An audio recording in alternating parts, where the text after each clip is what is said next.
ओम शांति। आज हम सूक्ष्म ब्लॉकेजेस और स्थूल ब्लॉकेजेस के बारे में समझेंगे, जो हमारी बीमारी और प्रॉब्लम का कारण है।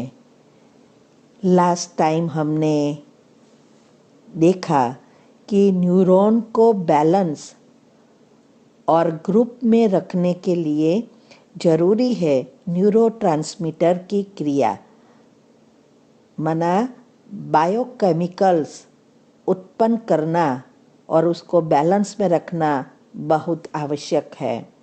उसके लिए ज़रूरी है मन शांत, और जैसे हमारे संकल्प वैसे रसायन उत्पन्न होते हैं। वो हमने देखा कि 2 ग्रुप में होते हैं, और जब न्यूरॉन इनबैलेंस होते हैं तो पहले हमारी याद शक्ति और एकाग्रता इफ़ेक्ट होती है। तो अभी आज हम ये देखेंगे कि हमारी बीमारियां और प्रॉब्लम का कारण हमारे अंदर चक्र के ब्लॉकेजेस।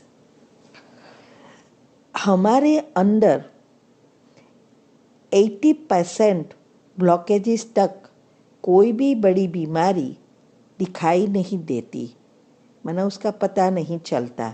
इतना स्पेयर भगवान ने हमारे अंदर रखा है। ये ब्लॉकेजेस जो होते हैं वो 2 प्रकार के होते हैं, एक स्थूल और दूसरा सूक्ष्म। स्थूल ब्लॉकेजेस का कारण है हवा, पानी, खुराक, दवा, लाइफस्टाइल। हम सब ये एक समान लेते हुए भी बीमारियां अलग अलग है। क्यों? इसीलिए हम सोचते हैं कि सब खाते हैं, सब रहते हैं, सब विचार करते हैं, सब टीवी देखते हैं, तो वो तो बीमार नहीं पड़ते, तो हमें क्या होगा? तो इसका कारण है, इस स्थूल ब्लॉकेजेस का कारण हमने देखा, लेकिन बीमारियां अलग अलग है। सब कुछ सब एक समान लेते हुए भी सबको एक जैसी बीमारी नहीं होती है। उसका कारण है सूक्ष्म ब्लॉकेजेस। ये जो सूक्ष्म ब्लॉकेजेस है वो सबके अलग अलग है, क्योंकि सबके कर्म अलग है, सबकी संकल्प करने की रीत अलग अलग है। जहाँ सूक्ष्म ब्लॉकेजेस होते हैं वहाँ स्थूल ब्लॉकेजेस शुरू होते हैं, और इसीलिए सबकी बीमारियां अलग अलग है। तो सूक्ष्म ब्लॉकेजेस का कारण क्या है? हमारे नेगेटिव टॉक्सिक व्यर्थ संकल्प। जब हम ऐसे संकल्प करते हैं तो हमारी श्वासोश्वास की क्रिया फास्ट हो जाती है और उल्टी हो जाती है, मना ऑपोजिट हो जाती है। श्वासों की क्रिया फास्ट होने से हमारी रिदम, जो श्वासोश्वास की रिदम है, उसमें तफावत आ जाता है, वो एकदम फास्ट हो जाती है। तो हमारी रिदम और यूनिवर्स की रिदम में तफावत आने से ये सूक्ष्म ब्लॉकेजेस शुरू होते हैं। हमारी रिदम में तफावत इसीलिए आता है क्योंकि हमारे संकल्प अनेक प्रकार के हैं।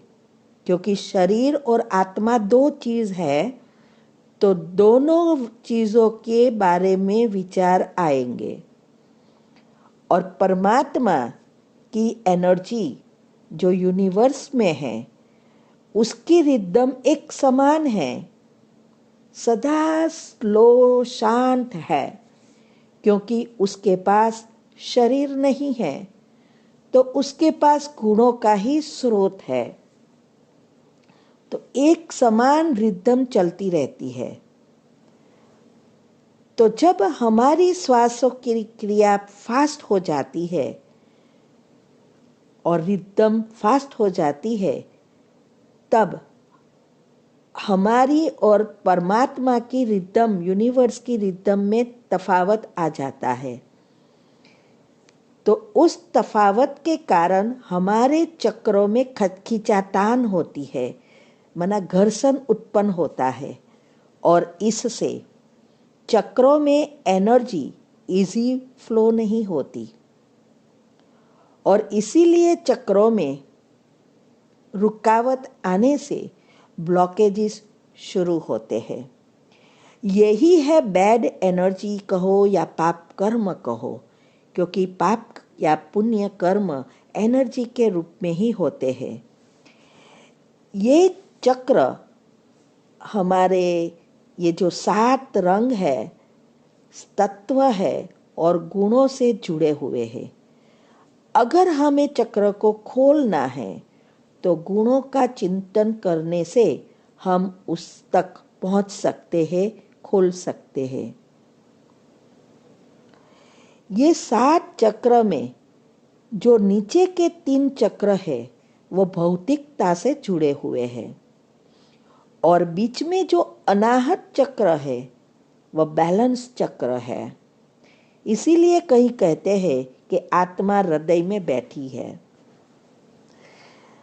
और उनके ऊपर के जो 3 चक्र है, माना अनाहत चक्र के ऊपर से, वो है आध्यात्मिकता से जुड़े हुए हैं।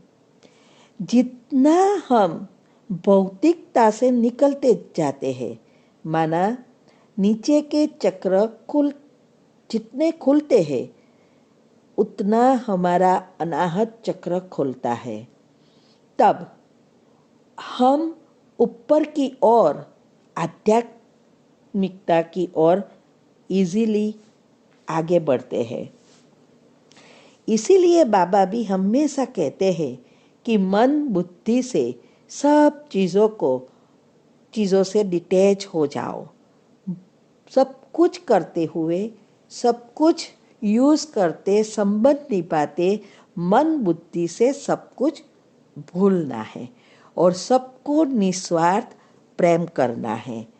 इसीलिए बाबा माना भगवान, वो हमेशा हमें यही सिखाते हैं, और यही हमारा पुरुषार्थ है अंतमति सोगति करने का, जिससे अंत समय में हमारी आत्मा इतनी शक्तिशाली हो, हमारा विचारों का काबू हमारे हाथ में, माना आत्मा के हाथ में है, तभी हम अंतिम समय भगवान को याद कर उसके साथ जा सकते हैं। तो positive thoughts charge the points and balance our chakra, and negative thoughts discharge our energy and unbalance चक्र। जो हमारी पॉजिटिव एनर्जी है वो हमारे इस एनर्जी पॉइंट्स माना चक्र को चार्ज करके बैलेंस करती है, और नेगेटिव थॉट्स जो है, विचार है, वो हमारी एनर्जी को डिस्चार्ज माना यूज़ कर लेती है, और हमारे जो चक्र है उसको इनबैलेंस करती है। तो अभी हम कल देखेंगे कि हमारे जो कर्म हैं वो हमारे साथ कैसे घूमते हैं और कैसे हमें सब का भोगनी पड़ती है, और हमारा जो पिनियल ग्लैंड्स में आया हुआ जो निंद्रा का बायोलॉजिकल क्लॉक है वो कैसे इफ़ेक्ट होता है, और हमारी दिनचर्या और